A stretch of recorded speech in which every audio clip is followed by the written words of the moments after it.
Bila dah habis Nabi, apa akan jadi kepada bumi ni? Ni nak masuk ke Dajjal ni, bukan keluar tajuk ni tuan, ni mukadimah. Tajuk Dajjal 3 jam. Kita start 7.40, 8.40, 9.40, 10.40. Pakai balik awal lah lagi. Saya ringkaskan malam ni 1 jam saja. Boleh? 1 jam 10 minit ke 1 jam 15 minit, kita tengoklah, insya-Allah.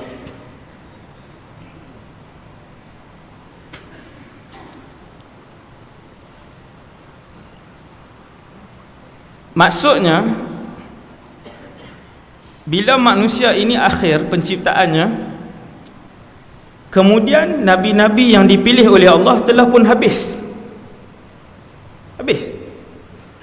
Sampailah ke Nabi dan Rasul yang terakhir, iaitulah Nabi kita Muhammad ibn Abdullah sallallahu alaihi wasallam. Selesai. Nabi pun bagi tahu kepada para sahabat, sesungguhnya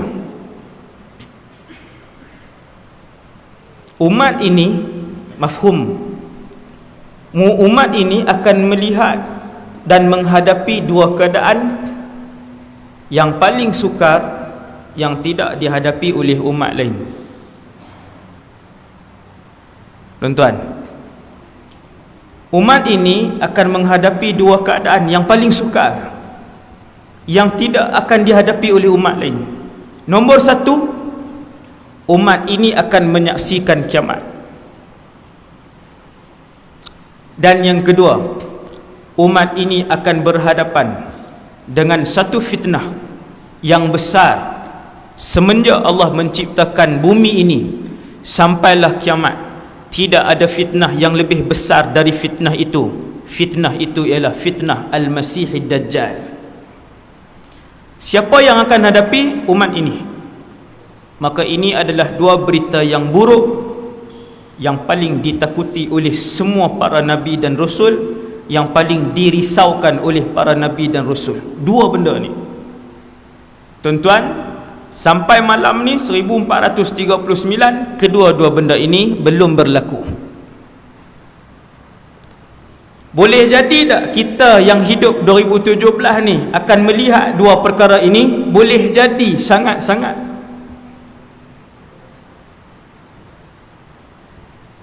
Ni yang masih berbaki 2017 ni, 2018, 2019.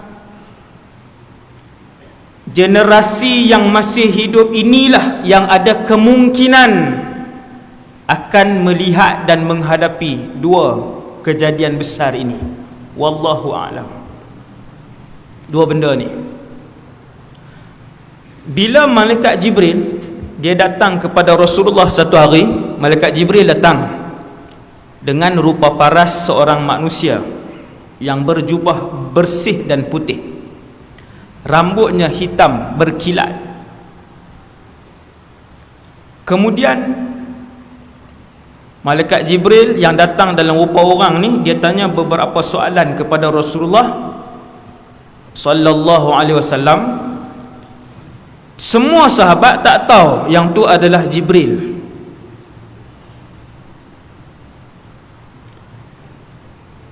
Soalan terakhir yang Jibril tanya, wahai Muhammad, bila kiamat? Mata sa'ah, bilakah kiamat? Lalu Nabi jawab, tengok Nabi jawab, mal mas'ulu anha bi'a'lama minas sa'il. Soalan yang kamu tanyakan itu, yang bertanya pun tidak tahu jawapan, yang ditanya pun tidak tahu jawapan. Siapa yang bertanya, tuan-tuan? Penghulu segala malaikat, Jibril alaihissalam. Siapa yang ditanya? Penghulu segala nabi dan rasul, Muhammad sallallahu alaihi wasallam. Nabi jawab jelasnya, tak ada takwil-takwil dah. Orang yang bertanya pun tidak tahu jawapan, orang yang ditanya pun tidak tahu jawapan. Bila kiamat? Kemudian Jibril tutup pertemuan hari itu dengan soalan, kalau begitu, adakah kiamat itu ada tanda-tandanya? Maka Nabi pun sebut, ya. untuk mengetahui bahawa kumpulan manusia itu dekat dengan kiamat, maka Nabi membahagikan dua tanda kiamat: tanda kiamat kecil dan tanda kiamat besar. Tanda kiamat kecil dan besar ni yang mana dulu yang berlaku? Kecil dulu ke yang besar dulu? Kalau jawab salah teruk sangat. Yang jawab besar dulu tu, yang tu memang baru malam ni main ceramah. Dia tengok tajuk Dajjal, kenapa ni? Kecil dan besar. Kecil dulu berlaku, kemudian besar. Berapa bilangan tanda kiamat kecil dan berapa bilangan tanda kiamat besar? Ulama himpunkan hadis-hadis Nabi di sana dan di sini. Nabi tak sebut dalam satu hadis, di dalam ratusan hadis. Ulama pun himpun semua. Kata para ulama, mereka mendapati bahawa tanda-tanda kecil kiamat lebih kurang 170 tanda kecil, dan tanda besar kiamat paling masyhur 10 tanda besar. 170 tanda kecil ni bila mula berlaku? Jawab para ulama hadis, tanda-tanda kecil kiamat ini bukan mula berlaku 5 tahun yang lalu. Tanda kecil kiamat mula berlaku 1400 tahun yang lalu. Lama ke baru tuan? Lama dah. Bila tanda kecil kiamat sudah 1400 tahun yang berlalu, setiap 10 tahun, setiap 10 tahun, setiap 100 tahun, kemudian 100 tahun, 100 tahun, sampai malam ni sudah 1400 tahun. Orang hari ini pun bertanya kepada para ulama hadis, wahai para alim ulama, sudah berapa tanda-tanda kiamat kecil ni yang dah berlaku? Maka para ulama hadis pun menjawab dengan jawapan, berikan kepada kami tanda-tanda kecil yang belum berlaku. Itu antara cara soalan, cara jawapan yang diberikan. Ulama himpun tanda-tanda kecil ni. Ulama kata cuba cari tanda kecil mana yang belum berlaku, kecuali beberapa sahaja. Tuan-tuan buka lah internet malam ni, tuan-tuan belilah buku tanda-tanda kecil kiamat, tuan-tuan tengok tanda-tanda kecil kiamat, tuan-tuan tengok satu persatu sampai 10, sampai 20, 50, 70, 90, 110, mana satu yang belum berlaku?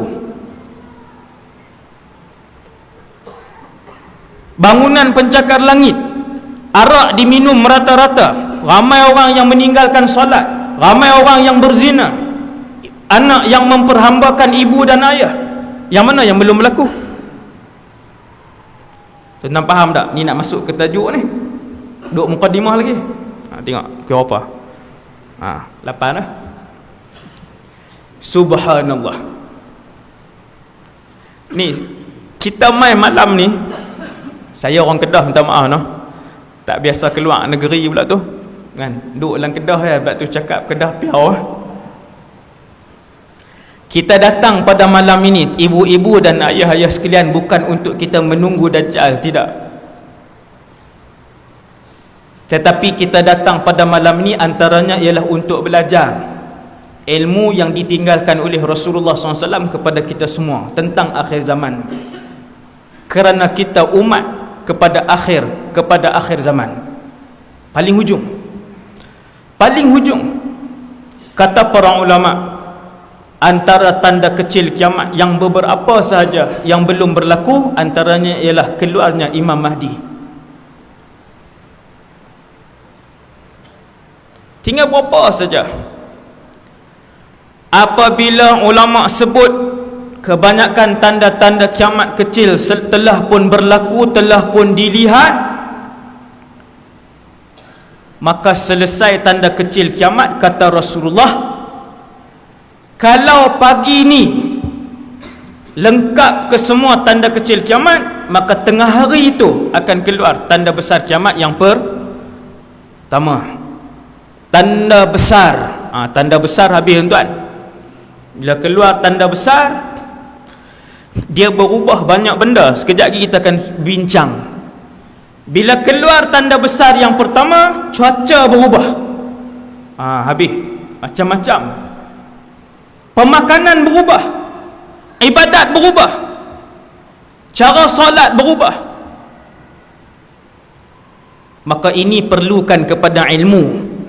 Dia tak boleh tunggu tanda besar kiamat pertama keluar, okey baru kita mengaji. Macam ni cara dia. Sekarang orang Islam kena ada pengetahuan tentang ini untuk menghadapi kemungkinan datangnya zaman itu. Wallahu a'lam, dalam ilmu pengetahuan Allah, bilakah ia akan berlaku? Benda apa bila tu? Tanda kiamat yang pertama. Kalaulah saya letakkan botol ni di sini, inilah tanda besar kiamat yang pertama, maka di mana zaman kita hari ni? Kata Rasulullah, untuk keluar tanda besar kiamat yang pertama, apabila kalian melihat tanda-tanda kecil kesemuanya telah berlaku. Faham tuan? Di mana kedudukan kita? Sini ya. Sini. Sebelah menyebelah dah. Sebelah menyebelah dah kita ni, zaman ni. Ya Rasulullah, tanda besar kiamat yang pertama itu akan muncul apabila kesemua tanda kecil selesai. Ya Rasulullah, bagaimana kami nak tahu bahawa tanda kiamat yang pertama itu sangat dekat?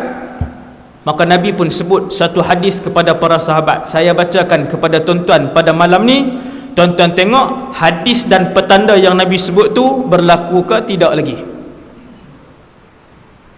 Hadis sahih. Nabi kata nak tahu tanda kecil, tanda besar kiamat pertama itu dekat. Nabi kata inna amamad dajjal sinuna khadda'ah. Apabila kalian tengok dalam masyarakat, dekat-dekat dengan kemunculan tanda besar kiamat yang pertama, iaitulah dajjal, di dalam masyarakat, kehidupan masyarakat ketika itu dipenuhi dengan pembohongan. Allahu Akbar. Pembohongan. Tuan-tuan tengok masyarakat hari ni banyak berbohong tak? Hasbunallah wa ni'mal wakil. Penipuan dan pembohongan hari ni dalam internet, dalam kehidupan, di tempat kerja, dalam masyarakat, dengan jiran, dalam keluarga, berdarah daging dalam kehidupan masyarakat.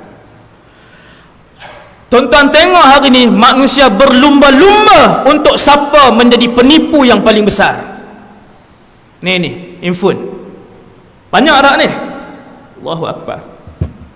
Kalau nak tipu di masjid ni, dia tak tersebar luas sebab orang masjid datang macam ni 500 orang. Tapi dalam ni sekali tipu, lepas tu kita share, dalam masa 1 minit 100,000 orang boleh ditipu. Tuan-tuan tengoklah setiap hari apa yang berlaku dalam dunia ni. Setiap hari dia keluar satu mesej, jawatan kosong, di Mak Atafiz sekian-sekian, gaji 3,500. Kita nampak dah tu. Macam mana Mak Atafiz gaji sampai 3,500 ni? La hawla wa la quwata illa billah al-aliyyil azim. Mesej tu tipu, viral, semua grup dapat. Macam saya dalam bidang agama, semua grup agama, macam mesej macam ni sampai. Gaji 3,500, Mak Tafiz sekian-sekian, tempat sekian-sekian, viral. Rupanya tipu. Cek tak ada. Selang 2 hari, mesej yang sama, tempat lain pula, cari guru Tafiz juga, gaji macam tu juga, gaji tinggi, RM3,000 juga tipu. Tuan-tuan, siapa yang rajin ni, yang rajin pitai 2-3 muka surat, duk type kita perlukan guru segera, gaji yang kita tawarkan lumayan, tempat kita sekian, syllabus kita sekian, kriteria guru tu mesti macam ni. Siapa ni yang duk rajin, duk pitik benda-benda tipu ni? Tak ada kerja lain ke? Kalau kamu baca Qul huwallahu ahad, 1/3 ganjaran dia daripada Quran. Tuan-tuan, setiap hari mesej tipu atau fitnah atau sebar aib orang ni penuh, sebar merata. Tetapi fitnah dan tipu itu apabila sampai kepada orang yang beriman, maka dia akan berhenti di situ. Ini kaedah para ulama sebut. Fitnah akhir zaman nanti, penipuan di akhir zaman nanti akan bertebar. Dia punya penyebaran dia laju, tetapi apabila dia sampai di tangan orang beriman, fitnah dan penipuan itu akan berhenti di situ. Hanya orang beriman saja yang tidak menyebarkan berita palsu, aib orang, penipuan dan sebagainya. Dia tak sebar. Datanglah banyak mana pun sebulan berita, tidak satu pun yang pernah di-share dan disebarkan oleh orang beriman. Takkan. Fitnah itu akan berhenti di tangan orang beriman. Jaga-jaga tuan-tuan. Macam-macam. Nabi sebut, Nabi kata dekat-dekat dengan kedatangan Dajjal, kalian akan melihat dalam kehidupan masyarakat penipuan yang begitu banyak. Sinuna khadda'ah. Banyak tak? Tuan nampak? Tanda yang pertama nak keluar tanda besar kiamat, apabila kalian melihat kesemua tanda kecil telah berlaku. Satu. Yang kedua, apabila kalian melihat di dalam masyarakat penipuan itu begitu banyak. Betul-betul macam yang zaman ini yang kita hidup ni. Tuan-tuan, orang tipu buat umrah daripada 10 tahun yang lepas sampai tahun ni 2017 masih ramai lagi ribuan yang ditipu dengan umrah ni, pakej umrah tersadai di KLA dan sebagainya. Umrah murah RM4,000. Berapa orang mendaftar? 300 orang mendaftar. Yang menipu tu dapat 1.2 juta sebulannya. Satu tempat dia dapat 1.2 juta. Dia pindah pejabat pergi duduk tempat lain. Sewa pejabat tu RM500 je sebulan. Modal dia. Kita ingat dah lama dah penipuan ni berlaku, masyarakat dah tak terpedaya dah. Sampai 2017 baca berita baru ni lah kena juga. Inna lillahi wa inna ilaihi raji'un. Sinuna khadda'ah. Tuan-tuan, ni yang Nabi sebut. Kamu akan melihat dalam kehidupan masyarakat di setiap segi penuh dengan penipuan. Bukan dalam masyarakat saja. No? Yang memerintah pun cara memerintah. Ini bukan sebutan mulut saya. Saya bacakan hadis Nabi ni sampai habis. Kata Rasulullah, hadis yang sama. Inna amamad dajjal sinuna khadda'ah. Sesungguhnya dekat-dekat dengan kemunculan Dajjal penuh dengan penipuan. Yukazzabu fiha as-sadiq. Orang yang bercakap benar akan dituduh sebagai penipu. Saya nak buat sekolah tuan-tuan sekarang ni. Baru nak mula buat bangunan. Siang malam bekerja baru nak buat bangunan. Tidak ada gaji. Kerana Allah, insya-Allah. Orang tak mesej, dia komen dekat poster sekolah, dia kata jangan jual agama untuk cari dunia. Kat saya, kita tengok mesej dia, kesian. Ratus orang tengok tulisan dia tu, komen dia tu, ratus orang tengok. Dia tuju ke kita, jangan jual agama untuk cari dunia. Yukazzabu fiha as-sadiq. Orang yang bercakap benar pada zaman Dajjal nak muncul akan dikata penipu. Wa yusaddaqu fiha al-kadhib, dan penipu akan dijunjung oleh orang ramai. Dia ni yang cakap benar. Yang nak buat benda agama, orang tuduh ni menipu. Yang memang menzalimi masyarakat, orang kata depa ni lah cakap benar. Subhanallah. Zaman bila tuan? Tak habis lagi. Wa yu'taman wa yukhawwanu fiha al-amin. Orang yang amanah akan dikatakan khianat. Wa yu'tamanu fiha al-kha'in. Dekat-dekat dengan kemunculan Dajjal, kalian akan melihat masyarakat akan mengangkat pengkhianat-pengkhianat sebagai pemimpin mereka.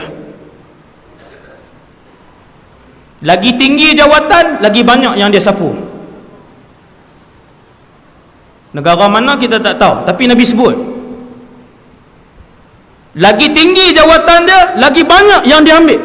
yang dia khianat. Rasulullah sebut sallallahu alaihi wasallam, wa yu'tamanu fiha al-kha'in, orang yang khianat, yang inilah yang diberikan jawatan hasbunallah wa ni'mal wakil.